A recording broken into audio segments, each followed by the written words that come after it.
Welcome to news arc. मैं हूं राजीव। आज 14 सितंबर यानी हिंदी दिवस है। 14 सितंबर को देश भर में हिंदी दिवस मनाया जाता है। लेकिन आपको क्या पता है कि भारत की राष्ट्रीय भाषा हिंदी नहीं है? क्यों नहीं है, आज इस पे हम बात करेंगे। जब संविधान बन रहा था उस समय इसको लेकर बड़ी बहस होती थी, किस भाषा को मुख्य भाषा का दर्जा दिया यानी राष्ट्रीय भाषा का दर्जा दिया जाए, लेकिन कोई एक विशेष सहमति बन नहीं पाई। फिर 14 सितंबर 1949 को संविधान सभा ने एक मत से यह निर्णय लिया कि हिंदी ही भारत की राजभाषा होगी, ना कि राष्ट्रीय भाषा, राजभाषा होगी। तो हिंदी भारत की राजभाषा जरूर बनी, लेकिन राष्ट्रीय भाषा नहीं बन पाई, या यूं कहें कि बनते बनते रह गई। ये अलग बात है कि कई स्कूली किताबों में हमने पढ़ा रखा है, या फिर अभी भी किसी किसी स्कूली किताबों में हिंदी को राष्ट्रीय भाषा बता दिया गया है, जो कि तथ्यात्मक पूर्ण से पूरी तरह से गलत है, क्योंकि भारत की कोई राष्ट्रीय भाषा है ही नहीं। भारतीय संविधान ने किसी को राष्ट्रीय भाषा का दर्जा दिया ही नहीं है। संविधान में केवल 2 ऑफिशियल भाषाओं का जिक्र था, इसमें किसी राष्ट्रीय भाषा का जिक्र नहीं था, हिंदी और इंग्लिश। इसमें से ऑफिशियल भाषा के तौर पे अंग्रेजी का प्रयोग अगले 15 सालों में कम करने का लक्ष्य था। ये 15 साल संविधान लागू होने की तारीख यानी 26 जनवरी 1950 से अगले 15 साल यानी कि 26 जनवरी 1965 तक थी।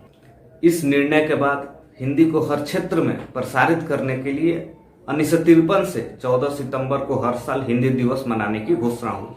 फिर जब 1965 में जो 15 साल का टाइम था वो खत्म हो, हिंदी को सभी जगहों पे आवश्यक बना दिया गया, तो तमिलनाडु में बहुत सारे दंगे हुए इस भाषा को लेकर, बहुत सारे हिंसक आंदोलन भी हुए। इसके बाद सरकार ने राजभाषा एक्ट 1963 में संशोधन भी किया 2 साल के बाद, यानी 1967 में उसमें संशोधन भी किया। उसके बाद से ये ऐसे ही चला आ रहा है, राजभाषा ही बनकर है, राष्ट्रीय भाषा नहीं है। मौजूदा एनडीए सरकार ने भी जब 2014 में चुन के आई थी, तब इसने भी बड़ी कोशिश की। 2014 में सरकार आते ही सभी अपने मंत्रियों और अधिकारियों को हिंदी में सोशल मीडिया पर या फिर ऑफिस का कोई लेटर हो तो वो हिंदी में लिखने का निर्देश जारी किया था। स्वयं प्रधानमंत्री मोदी भी कई अंतर्राष्ट्रीय मंचों पर हिंदी में बोलते दिखे थे। हालांकि फिर भी हिंदी को राष्ट्रीय भाषा बनने की संभावना बहुत कम ही है। ऐसा क्यों, बताते हैं। अक्सर कहा जाता है कि भारत की जो जनसंख्या है 130 करोड़, उसमें से 50% से ज्यादा लोग यानी 50% से भी ज्यादा लोग हिंदी बोलते हैं। इसलिए ये एक आम भाषा है और इसको भारत का राष्ट्रीय भाषा घोषित कर देना चाहिए, मान लेना चाहिए। लेकिन इसकी सच्चाई क्या है, इसके पीछे सच्चाई है क्या? सचमुच भारत में 50% से ज्यादा लोग हिंदी बोलते हैं? आप बात करें देखें तो दक्षिण के राज्य हैं और नॉर्थ ईस्ट के राज्य हैं, उसमें हिंदी कम ही बोली जाती है। और कई भाषा के जो जानकार हैं उनका यह भी कहना है कि हिमाचल प्रदेश, छत्तीसगढ़, झारखंड, बिहार, इन राज्यों के लोगों को हिंदी भाषी गिन लिया जाता है, जबकि असल में हिंदी उनकी सिर्फ काम की भाषा है, ऑफिस की भाषा है। उनकी भाषा असली या तो क्षेत्रीय भाषा या जनजातीय भाषा है, जैसे बिहार के लोगों की भोजपुरी है, मगही है, मैथिली है। हिंदी उनकी ऑफिस की भाषा है। ऐसे में इन्हें हिंदी भाषी के तौर पर गिन लेना कतई उचित नहीं है।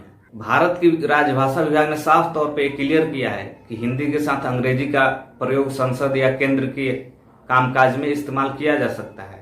इसके अलावा राज्यों को विधायिका के तहत अपनी भाषा स्वयं चुनने का अधिकार दिया गया है। फलस्वरूप भारत में 22 भाषाओं को आधिकारिक दर्जा मिला हुआ है। अलग अलग मौके पर अदालत द्वारा यह साफ किया गया है कि इन सभी भाषाओं को बराबरी का दर्जा हासिल है और कोई भी भाषा किसी भी भाषा से न कम है न ज्यादा है। उम्मीद है कि अब आपको समझ में आ गया हो कि हिंदी क्यों अभी तक भारत की राष्ट्रीय भाषा बन नहीं पाई है, या आगे क्या क्यों नहीं बन सकती है, या इसकी क्या संभावना है। और साथ ही साथ ये भी उम्मीद है कि ये जानकारी आपको पसंद आई होगी। इसको अच्छा लगे तो लाइक कीजिए जरूर और चैनल को सब्सक्राइब जरूर कीजिए। और भी अच्छी जानकारियां हम आपके पास लेके आते रहेंगे। चैनल से जुड़े रहिए। देखने के लिए इस वीडियो को धन्यवाद।